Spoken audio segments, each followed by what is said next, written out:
This is the pre-algebra video on rational numbers, and our first example asks, are these rational numbers? And as a reminder, a rational number is any number that can be expressed as the quotient or fraction of two integers. Now, the main reason we're talking about rational numbers, you may be asked specifically, what in a set of numbers is the rational number or is not a rational number in something like this? Or part of the word problem or something may mention something about rational numbers. So it's a good idea to know what is a rational number. So let's look at some of these examples. For A, we have the square root of 5 over 25. Is this a rational number? No, it's not. And what we want to look at here, we know that we can take the square root of 25, that denominator, and we're left with the square root of 5 over 5. Now, the 5 on the denominator is fine, but the problem that we have is the square root of 5. When we plug that into our calculator, you're going to see that you get a number that is going on and on. It's not ending here. So we cannot express that square root of 5 as a fraction of two integers. So it is not a rational number. B is for 1/3. Now, this one is a rational number because it is a fraction of two integers, 1 over 3.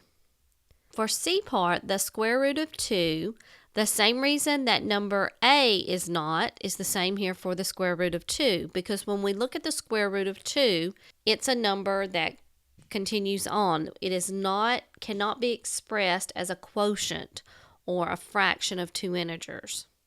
D part 5, it is a rational number. You can think of it as 5 over 1, and that qualifies as a fraction of two integers.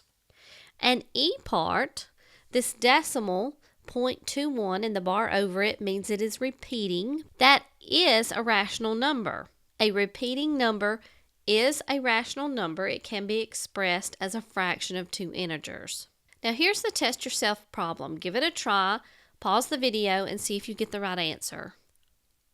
You should have chosen C, 5/12. We're looking for the rational number that is halfway between 1/2 and 1/3. How do we find the number between 1/2 and 1/3? Well, why don't we take the two numbers, add them up, and divide by 2. That's going to give us the number between the two of those.